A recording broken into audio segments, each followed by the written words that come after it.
Nifty पे नजर डालिए 9900, यानी आज के जो दिन के लोज हमने देखे थे तकरीबन 9730 के आसपास, वहां से 170 पॉइंट सुधर कर आपको निफ्टी बंद होता हुआ नजर आएगा। निफ्टी बैंक में भी आपने ऐसा ही शार्प अपमूव आते हुए देखा, करीबन 750 अंक दिन के लोज से सुधर कर आपको अब ये बंद होता हुआ दिखाई दे रहा है। तो निफ्टी और निफ्टी बैंक दोनों पे ऐसा लगता है कि बिल्कुल वो डर से बाहर आ गए और आपने तेजी बढ़ते हुए देखी जब ये खबर सामने आई कि दरअसल रक्षा मंत्रालय की ओर से कोई ब्रीफिंग नहीं हुई, केवल स्टेटमेंट आपको मिल रहा है। तो ऐसा लगता है कि कोशिश थोड़ी डी एस्केलेशन की तरफ चल रही है इस खबर पे, लेकिन आप जरूर नजर रखेंगे। बीएसई स्मॉल कैप इंडेक्स आपकी स्क्रीन पर है। मिड और स्मॉल कैप में कुल मिलाकर खरीदारी दिखी है, लेकिन मार्केट ब्रेथ थोड़ी सी नेगेटिव रह गई और ये स्वाभाविक है। मुझे नहीं लगता कि इससे आपको कोई बहुत डरने की ज़रूरत है, क्योंकि देखिए इस तरह के माहौल में बहुत प्रोफेशनल ट्रेडर्स ही हिम्मत करके कोई पोजीशन ले पाते हैं। जिन लोगों ने अपने पोजीशंस निकाल दी या शेयर बेच दिए वो अभी सोच रहे होंगे कि इतनी उठापटक चल रही है, और ये सिर्फ एक ही चीज़ तो है नहीं। उसके पहले आप यूएस मार्केट को देखकर पिछले 2-3 दिनों से परेशान थे।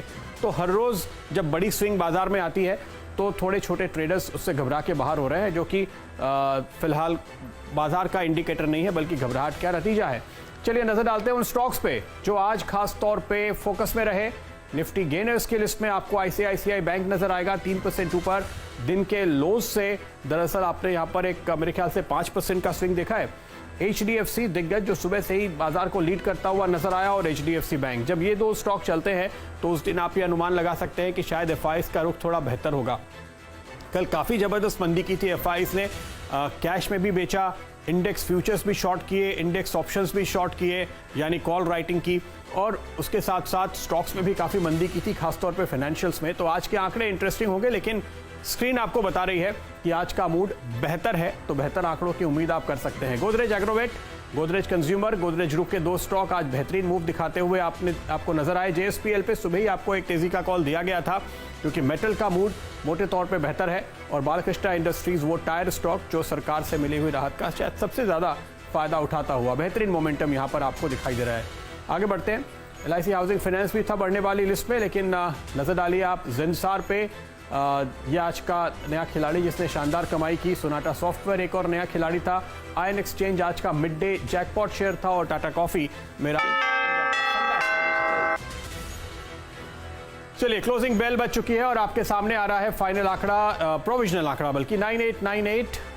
मुझे लगता है 9900 के ऊपर के लेवल दिख सकते हैं बाजार में जब यह सेटल होगा। 20,250 के करीब निफ्टी बैंक। तो खास बात ये कि निचले स्तरों से 170 पॉइंट ऊपर निफ्टी बैंक और निफ्टी और 750 पॉइंट ऊपर निफ्टी बैंक आपको बंद होता हुआ दिखाई दिया है। तो उस पूरे डर को हमने जिस हिम्मत के साथ, हौसले के साथ पचाया है, वो बता रहा है कि बुल्स अभी भी पूरी तरह से फॉर्म में हैं और कोशिश कर रहे हैं बाजार पे अपना नियंत्रण बरकरार रखने की। तो बहुत अच्छा फाइट बैक किया है आज बुल्स ने, ये आप कह सकते हैं। और आपके सामने स्टॉक 2020 का रिटर्न।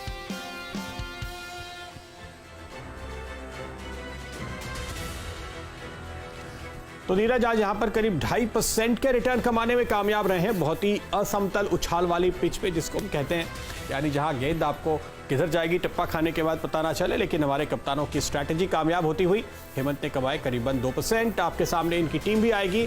देखिए कौन थे वो स्टॉक्स जिन्होंने आपके लिए सबसे शानदार कमाई की है। सीएसबी बैंक नीरज की टीम में आपको दिखेगा, अशोका बिल्डकॉन आपको दिखेगा, विशाखा इंडस्ट्रीज देखिए 4% ऊपर, और टाटा मोटर्स के शॉर्ट कॉल पे भी आपने करीब 6% की कमाई की है। तो ये गेंदबाज जिसकी अभी हम बात कर भी रहे थे, इंडेक्स में सबसे ज़्यादा पिटने वाला शेयर था ये। हेमंत की टीम पे नज़र डालिए, और उन्होंने आपको खास तौर पे एग्री थीम पर फोकस रखने की राय दी। ये सारे स्टॉक्स, मद्रास फर्टिलाइजर जो सर्किट पे है, रैलिस इंडिया, शारदा क्रॉपकेम, ये भी 5% के सर्किट वाला स्टॉक है, इसलिए सर्किट पे ही ट्रेड करता हूँ।